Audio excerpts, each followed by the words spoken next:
This runs a serious risk for the Philadelphia 76ers, and we saw some potential foreshadowing of this for the rest of the season in last night's defeat to the Chicago Bulls. The Sixers got off to a roaring start, scoring 45 points in the first quarter, having a very comfortable lead at halftime, but over the last about 7 minutes of the game, the team fell apart and they looked like they ran out of steam.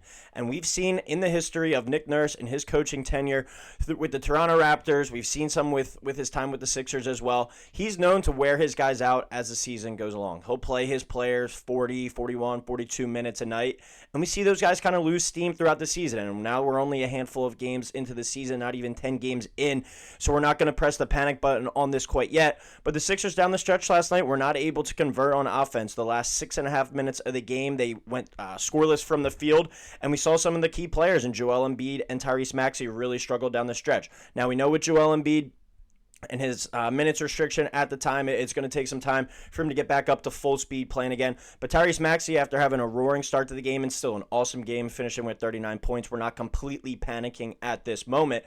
But he looked a little tired down the stretch, and VJ Edgecombe as well. He's right there in the mix. Tyrese Maxey and VJ Edgecombe near the top in minutes played in the entire NBA right now. And as we are only about 7 games into the season, 8 games into the season off the top of my head, it's a situation where we're looking at with the Sixers, if they're getting tired this early in the season in the first week of November down the stretch, and once again, not going to want to press the overall panic button on this situation this early into the year, especially with depth coming back on the way. But what is this team going to look like come April? What is this team going to look like come playoff time? Are they going to be fully worn out? And with the new style of play that the Sixers seem to be adapting, an up-tempo style, a lot less half-court stuff. This is a team that last night at one point was playing 4 guards and a Dembona out there at center. It's a team that seems like it's going to be running, and you're going to rely on energy and being able to have fresh legs down the stretch and being able to wear teams out. And last night was one of the first examples we saw of the Sixers team running out of gas down the stretch. And now at the same time, this has been a Sixers team that has thrived in the fourth quarter and has had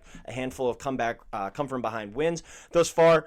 But as the season goes along, you're going to see more and more games like this, I think, with the Sixers getting tired. They need to be able to kind of, sort out these minutes, and those things are going to be able to get sorted out when Jared McCain's back up to full speed, when hopefully Joel Embiid's up to full speed. You're able to usher Paul George into the lineup as well soon, hopefully.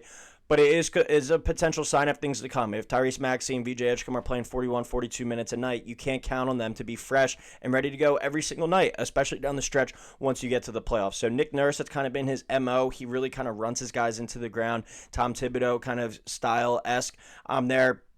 And the Sixers look great in the early goings. They looked pretty good in kind of the third quarter, but then the fourth quarter is where they kind of really fell apart. This stat shows it right here. The 76ers are the first team in NBA history to have 45-plus points after one quarter and 75-plus points at halftime, but score under 40 in the second half and lose the game. And it was a team that only scored 36 points in the entire second half. They really struggled there down the stretch, and Tyrese Maxey, Joel Embiid, they kind of went one-on-one. They kind of went iso ball. You can blame some of this on the coaching and not really getting them into great sets down the stretch.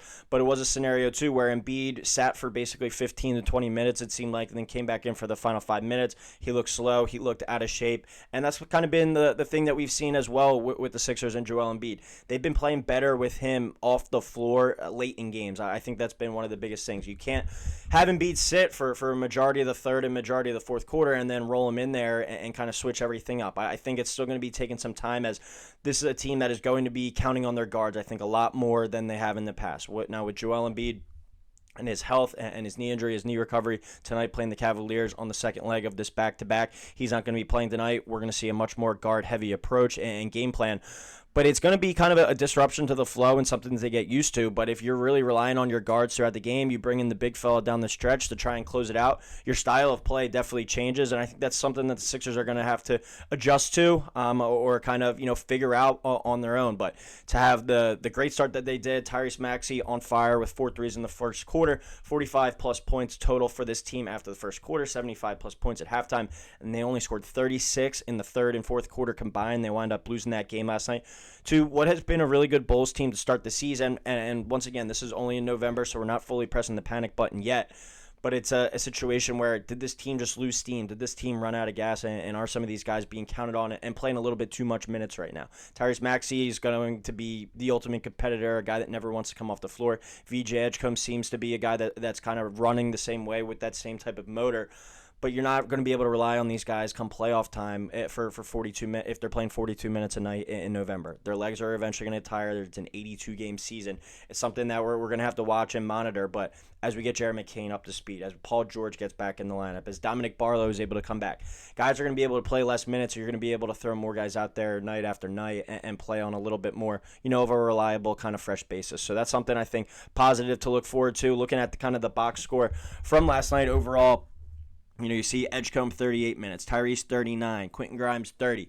Embiid played 26. That's up from what we've been seeing from him most nights. He's kind of hovered around that 20 to 22 mark, playing a little bit more, it seems, every night. But, I'm not advocating for Tyrese Maxey and for VJ Edgecombe to play less and have, less shots, less of a role. Those guys have definitely been far and away the two best players on the Sixers thus far to start this season. But it is going to be nice to get Jared McCain up to that kind of 25-minute game mark. Maybe Quentin Grimes, maybe more 32, 33. You shave a couple minutes off of a Tyrese Maxey, a VJ Edgecombe. Nick Nurse has been known to do this before, and that's why I say, it's a potential foreshadowing of a risk that the Sixers could definitely run into down the line if these guys are getting worn out in a game here November. And also, we don't have to blow this thing up. We don't have to make it a bigger deal than it is, but it is a potential sign that could be something that affects this team down the stretch. And when you look at, a Tuesday night in November, okay, we can say that's a loss, but when you have this game against the Cavs tonight, McCain's not playing, Joel Embiid's not playing. That's a game last night that you want to win, especially one that you look so good early on and then really kind of fall apart and falter down the stretch. It's a bit of a discouraging thing and kind of reverted back to the old Sixers that we've been seeing over the past couple years and not the new look kind of fun Sixers that we saw so far at the beginning of this season. But you look how in control they were over the first half, scoring 75 points, then only 36 total in the second half. That was a very discouraging way to end that game. And I saw a tweet this morning, and it kind of summed it all up for me. Josh Reynolds, a great follow on Twitter for all things Sixers, but he says right here, slept on it, can't get over the Sixers game. 0 of 11 in the last 6:26 of the fourth quarter, 2 points scored in that stretch, and they're both from the foul line. Embiid and Maxey both going iso ball, bad shot selections, coaches not getting them to good sets, and I think that kind of goes with having played basketball your entire life and being around the game, being around coaches. They always say when you get tired, the first thing that goes is your mind. Your body's still going to be there. It's still going to be running up and down the floor. You're still going to be able to do your moves, but it's your mind. It's your thinking and just going into the kind of, all right, I'm going to go try and take this game over. I'm not going to look for the best shot possible. I'm not going to look to get my teammates involved. I think that's what we saw out of Embiid and Maxey down the stretch. And, those are probably the two guys you want touching the ball the most, shooting the ball the most. We're not saying that here.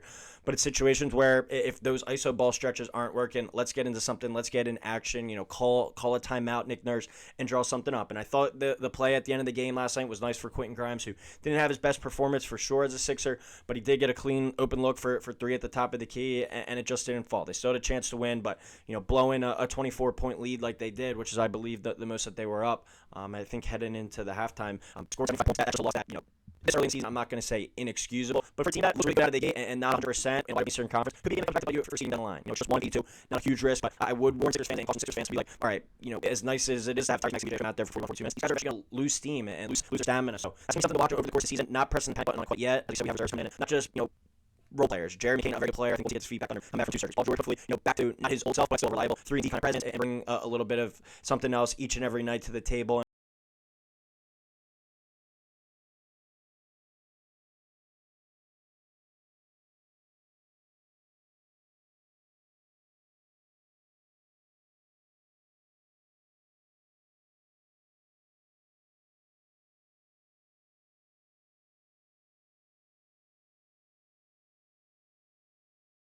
And also be able to play a lot of minutes. But I'd love to know what you guys think in the comments below. Are you pressing the panic button on this situation? I'm not for sure, but it is something that runs a serious risk and something that I think we should definitely all be keeping an eye on. So love to know what you guys think in the comments below. As always, please drop a like, please drop a subscribe, and we will talk to you next time here on Sixers Digest.